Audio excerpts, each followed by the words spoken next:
그러한 99세에 나타나신 하나님은 자신을 일사다이 하나님이라, 즉 전능하신 하나님이라 하고 자신을 계시하시고, 또 너는 내 앞에서 행하여 뭘 하라?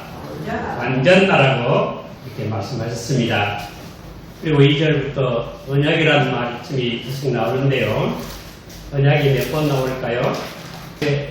세 번 나오고, 또 영원한 언약이라 그런 말씀도 어디에 나오지요? 영원한 언약 어디에 나왔어요? 몇 절에 나왔습니까? 영원한 언약 7절에 나왔습니까? 우리 하나님 언약은 언제나 영원한 언약이시고, 언약을 주신 목적은 무엇일까요? 2절 보실까요? 2절 내가 언약을 나와 너 사이에 세워 시인이 번성케 하리라 하시니, 시인이 번성케 하시기 위해서 언약을 세우셨습니다. 다 믿습니까? 우리 하나님은 우리는 언약 안에 있어요? 언약 밖에 있어요? 언약 안에 있는 사람만이 크리스찬이고, 그 사람만이 구원받은 사람이고, 그 사람은 하나님의 시인이 번성케 하는 하나님의 축복을 원하시는 그런 사람인 것입니다. 그런데 이 본문에는 또 이 17장에는 아브라함 이름이 바뀌어지죠. 뭐라고 바꿔집니까?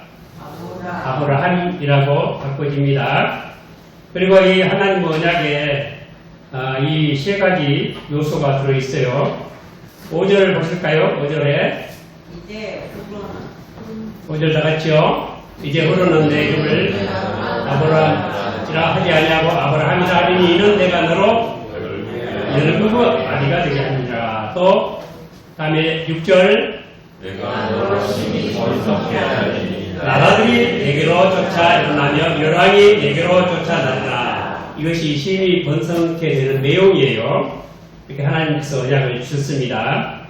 그런데 오늘 이 2절 말씀, 2절 다시 봉독하실 때 나라는 말씀을 좀 크게 강조해서 한번 봉독해 보시겠어요?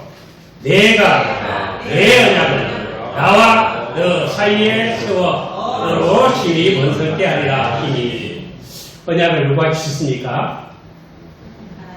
하나님 주셨죠. 누구 언약이에요? 하나님 언약이에요. 이 하나님 언약은 폐지할 수 있을까요? 없을까요? 여기에다 뭔가 추가할 수 있을까요? 없을까요? 그 없다는 것은 갈라디아서 3장 15절에 기록되어 있을 거예요. 하나님 언약, 사람 언약도 한번 정해놓으면 더하거나 폐지할 수 없다.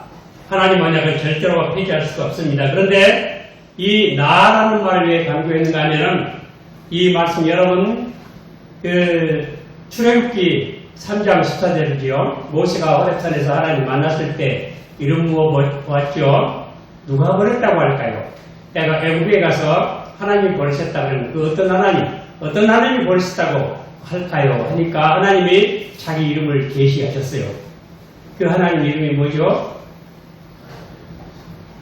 그 하나님 이름이 뭐예요? 여호와 하나님이시여 나는 스스로 있는 자니라. 그런데 영어로는 그것을 뭐라고 하느냐면 I am that I am이라고 해요. 뭐라 그래요? 한번 해보세요. 영어 한번 해보십시다. I am that I am. 이게 무슨 뜻이에요? 나는 나다. 그런 뜻 하죠? 제가 영어 실력이 모자라서 그렇게 세력이 안 되는데 그렇게 말해. 나는 나다.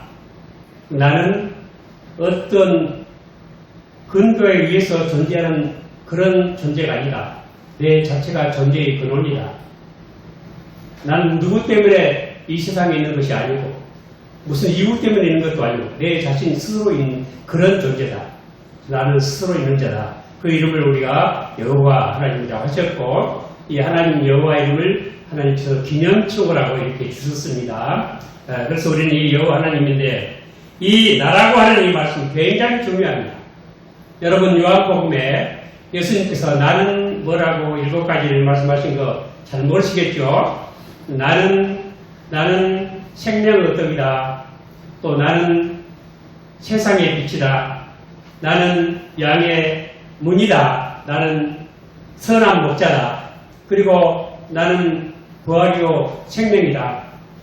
또 나는 길이요 진리요 생명이다. 그리고 나는 무슨 나무? 무슨 나무라지 15장에 보면 참 포도나무라고 했어요. 그때 나는 뭐라고 할 때, 나는 뭐라고 할 때 그 말씀이 아주 묘한 말씀이에요. 헬라어로 에고에인이라는데, 에고에인이가 무슨 뜻이냐면 I am that I am이라는 뜻이. 그러니까 I am that I am이 영화죠. 그러니까 예수님께서 나는 영화로서 그런 존재다. 누구 때문에 무슨 원인 때문에 그렇게 하는 게 아니고 내 스스로가 이런 분이다 하고 놀라운 이름을 제시하셨습니다. 여러분, 우린 내라고 하는 이 말씀에 주의를 집중해야 합니다.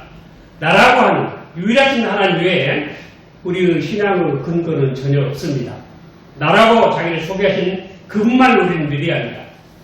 나라고 스스로를 칭하신 그분 말씀 말고 우리가 믿고 순종해야 할 그런 권위 있는 말씀은 세상에 없습니다. 이 점을 분명히 해야 하겠습니다. 우리는 천사의 말을 믿지 못하더라도 나라고 자신을 소개하신 분의 말씀은 목숨 걸고 믿으시기 바랍니다. 지금은 나라고 하신 분 외에 다른 이름에 절대 순복한 어리석은 자들이 수다하게 많습니다. 지금 그래서 말세라고 말하고 있습니다. 그리고 나라고 자기를 소개하신 분은 그분만을 확실히 믿고 절대적으로 순종하는 우리 모두 되시기를 바랍니다. 근데 그 하나님은 내 언약을 주신다고 말씀하셨습니다. 근데 언약에는 조건이 있는데 하나님 주신 이 말씀 언약을 이렇게 말씀하실 때 조건이 무엇이었죠? 언약은 조건이 있고 약속이 있고 벌칙이 있고 또 인호가 있고 상대자가 대상자가 있고 그렇죠. 언약을 하나님이 이 언약을 심히 번성케 해서 열왕들이 내게서 나올 것이다는 그 언약을 주실 때의 조건이 뭐예요? 크게 1장에 있어요. 뭐죠? 너는 내 앞에서 행하여 완전하라. 이것이 조건이에요. 그걸 아까 기도하신 것처럼 우리는 완전하지 못할지라도 항상 완전을 향하여 이렇게 늘 발전해서 성장해 나가시기를 바랍니다. 우리 믿음이라는 게 항상 그래요. 이번에 우리 목사님들 많이 모여가지고 제가 그런 얘기를 했어요. 여러 가지 말씀 많이 했는데 우리가 성장하지 않으면요 자꾸 연구하고 노력하고 기도하고 성경을 연구하고 하지 않으면요 그 자리에 있지 않고 저 뒤로 밀려가요. 그 자리에 절대 있지 않습니다. 그리고 하나님 말씀을 연구하지 않고 하나님 말씀 붙들고 진리를 늘 우리가 연구하지 않으면요 죄가 나도 모르게 들어오게 있어요. 시대 정신, 민족 정신, 또 무슨 우리 국가 정신 이런 식으로 죄가 들어가요. 죄가 무슨 정신 알죠? 그 정신이 굉장히 훌륭하고 좋은 것 같은데 사실은 죄가 들어오는 거예요. 여러분 시대 정신에 뭐가 있죠? 이 시대 정신이 차별화 금지 같은 게 있어요. 우리나라에서 하는 게 아니에요. 유엔에서 벌써 가게 되는 거예요. 시대 정신이 돼 있어요. 근데 그런 게 죄예요. 근데 그게 죄인지 죄가 뭔지도 모르고 다 시대가 그러니까 따라간단 말이에요. 왜? 진리를 연구하지 않고 진리에 우리 집중하지 않기 때문에 그렇게 되는 거예요. 그래서 우리는 항상 이 완전을 향해서 계속 집중해서 나가지 않으면 퇴보한다. 죄에 빠진다 하는 점을 명심하시길 바랍니다. 물론 아무도 완전하지 않아요. 그러나 노력을 하지 않으면 그냥 그 자리에 절대 있는 사람은 아무도 있을 수가 없다. 이거예요. 완전하다고 하는 것은 더 배울 필요도 없고 알 필요도 없고 기도할 필요도 없고 믿을 필요도 없다. 그런 얘기가 되지 않겠어요? 그런 완전은 없어요. 항상 완전을 향해서 나아가는 우리 모두 되시기를 축원합니다. 근데 이 하나님께서 주신 이 언약은 하나님 언약은 인간적인 계산이나 계획으로 그 약속의 성취를 촉진시킬 수 없고 인간을 연약한 죄도 그 성취를 방해하지 못한다. 했습니다. 이거 유명한 헤르만 바게크가 하는 말인 줄 알고 있습니다. 하나님 언약은 우리 인간적인 노력으로 촉진시킬 수 없고 죄도 이것을 방해하지 못한다. 오직 절대적인 나라고 하신 그분만이 그 언약을 성취해 나가시는 것입니다. 이 언약 앞에 아브라함은 어떻게 했습니까? 3절 다 같이요. 3절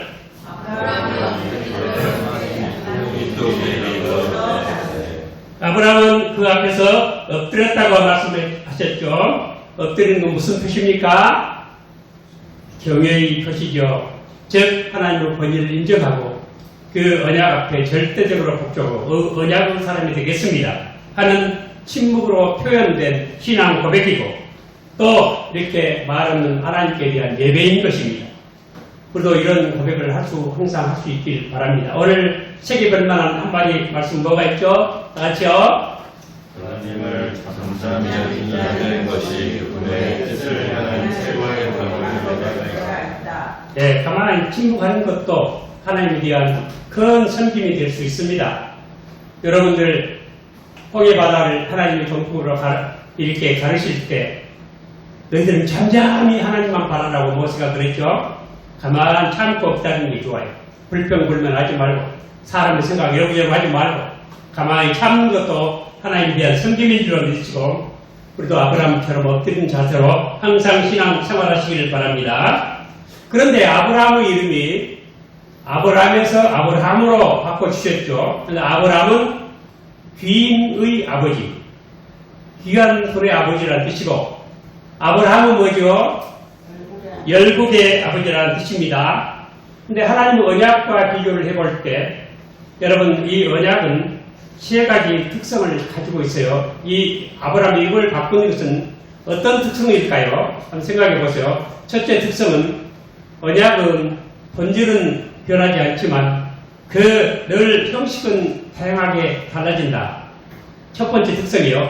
언약의 본질은 불변이지만 형식은 다양하다.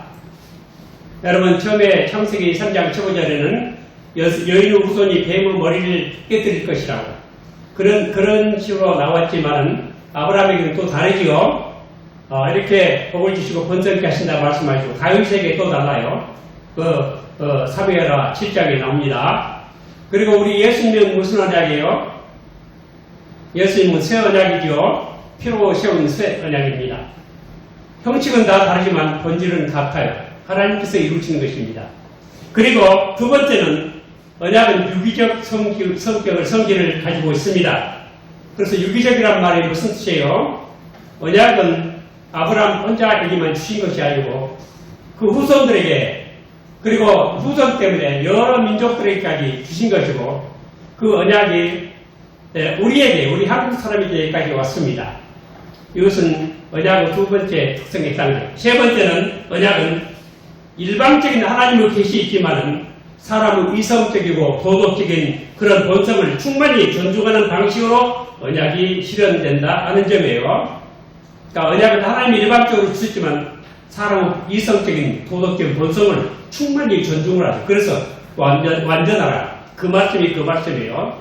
자, 이렇게 언약은 세 가지 특성이 있는데 첫째는 본질은 불변, 형식은 다양. 두 번째 유기적. 세 번째 우리 인간은 도덕적인 이성적인 특징을 아주 존중하는 방식으로 실행된다. 그럴 때 아브라함이라는 이름을 주실 때는 어떤 성격이 들었을까요? 언약이 어떤 성질일까요? 어떤 특성이에요? 열국압이다. 귀한 아비가 아니고 열국압이다 했을 때 언약이 어떤 성질이 들었어요? 두 번째 아니에요. 두 번째 유기적.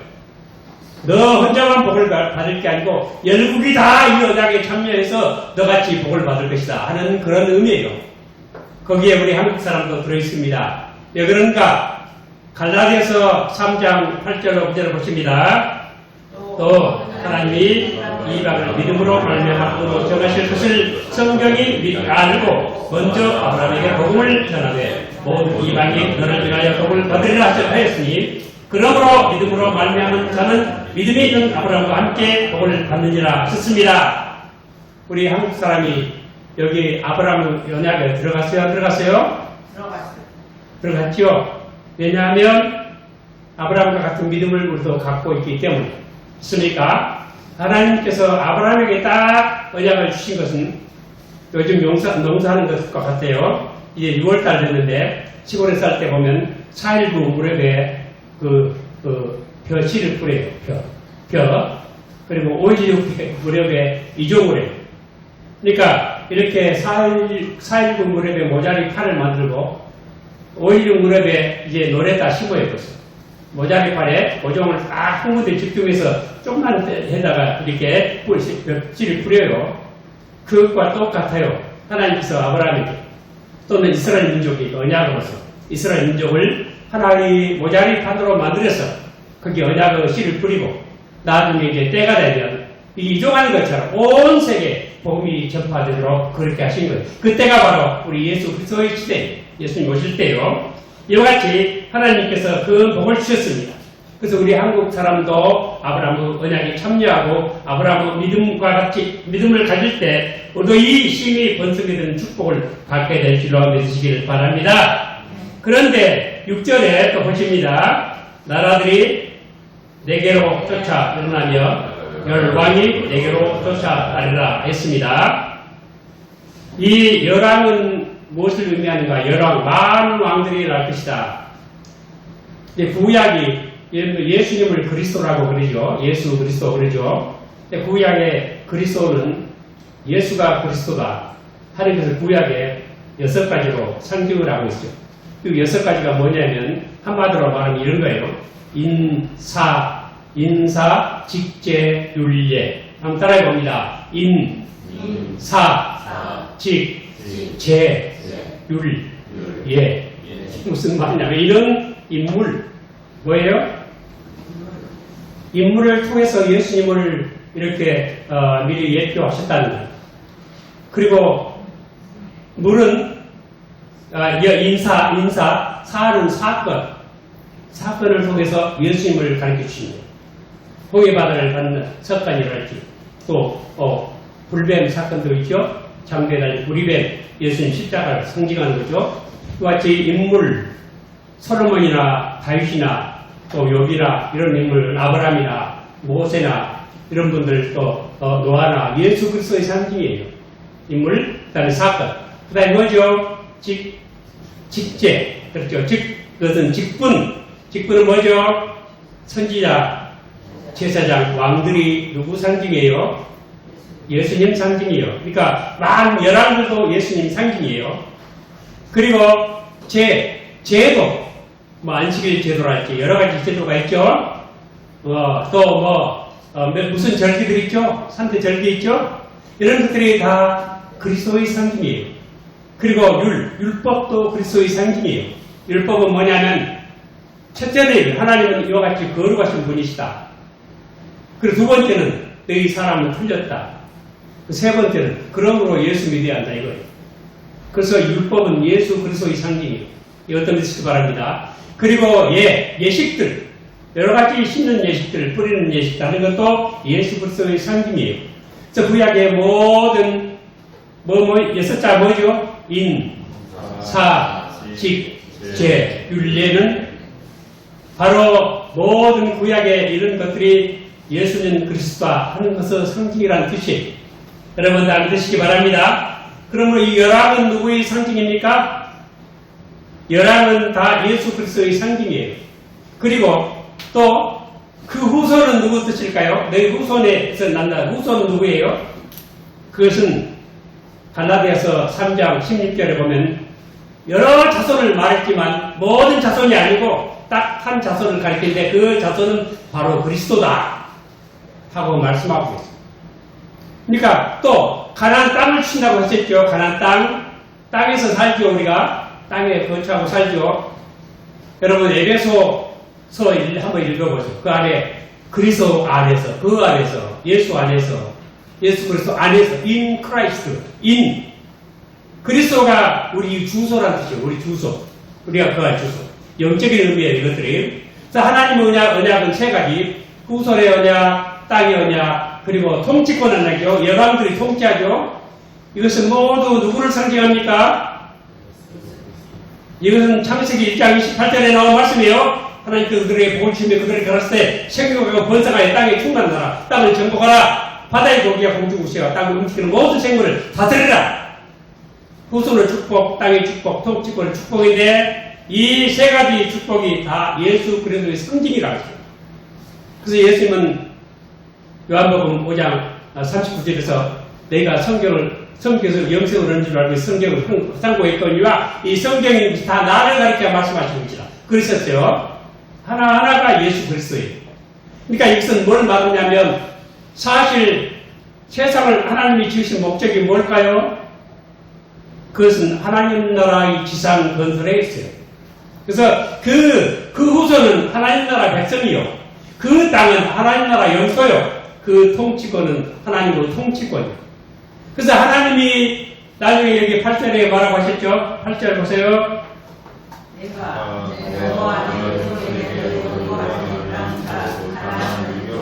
너가 내 후손의 하나님이 되리라 말씀하셨습니다. 아주 중요합니다. 하나님께서 아브라함에게 주신 것 5가지가 있는데 첫째는 아브라함을 부르시고 가나안 땅으로 인도하시는 것, 두 번째는 자신이 아브라함과 그의 자손을 하나님이 되시겠다는 약속, 세 번째는 아브라함에게 후손이 있을 것이고 큰 민족의 아버지가 될 것이다. 네 번째는 아브라함이 그의 후대 모든 민족의 복이 될 것이다. 다섯 번째는 하나님의 이 약속을 언약의 보증과 더불어 제시하시고 한례의 표징으로 인을 지었다 하는 점입니다. 그런데 이 하나님께서 내가 너와 내 후손의 하나님이 되리라고 하나님이 친히 약속을 하셨어요. 여러분, 이스라엘의 신앙의 중심과 핵심은 한번 읽어보실까요? 이스라엘의 안 나왔어요? 이스라엘의 신앙의 중심과 핵심은 곧 한 분이시요 영원하시며 의로우시고 거룩하신 하나님이 친히 언약 속에서 자신을 이스라엘의 하나님으로 규정하셨다는 사실이다. 이스라엘 신앙, 하나님이 내가 하는 하나님이다 규정을 했어요. 여러분, 우리가 하나님 믿습니까? 하나님 우리를 택하셨습니까? 요한복음 15장에 보면은 너희가 나를 택한 것이 아니고 내가 너희를 택하였다. 예수님이 말씀하셨습니다. 우리가 하나님을 택했을까요? 하나님이 우리를 택하셨을까요? 하나님이 우리를 택하시고 내가 너 하나님이라고 이렇게 말씀해 주셨어요. 이것이 우리 신앙의 기본입니다. 여러분 모두 믿습니까? 우리 믿음도 그와 다를 바가 없습니다. 하나님이 우리 하나님이시 것은 우리가 그렇게 주장해서 되는 것이 아니고 우리가 그렇게 무엇은 일을 해가고 그렇게 믿어서 되는 것이 아니고 또 우리가 교회를 잘 다니고 또 우리가 무슨 선한 일을 하고 해서 그런 것이 아니고 하나님께서 내가 내 하나님이라고 규정을 하셨기 때문에 그렇게 되는 것입니다. 모두 믿으시기 바랍니다. 요즘 어떤 사람이 하나님이 우리가 하나님 잘 믿을 걸 알고 그래서 예정을 하셨다. 택하셨다. 아주 성경 제일 아는 것 같지만 하지만 자기가 번역한 성경이 더 틀려요. 하나님이 우리를 택하셨지 우리가 하나님 택하는 거 아니에요. 우리가 하나님 잘 믿을 줄 알고 우리를 택하셨다. 그것은 우리가 하나님 택하셨다 뜻이에요. 그건 틀렸어요. 하나님이 내가 내 하나님이라고 미리 이렇게 약속을 하고 규정을 하셨어요. 우리는 그것을 믿습니다. 그래서 우리는 이런 확신 가운데 하나님 내 하나님이다. 이런 확신 가운데서 날마다 승리의 길을 가지고 날마다 더욱 온전을 향해서 진보해가는 우리 모두 되시기를 오늘 주님 이름으로 축원을 드립니다.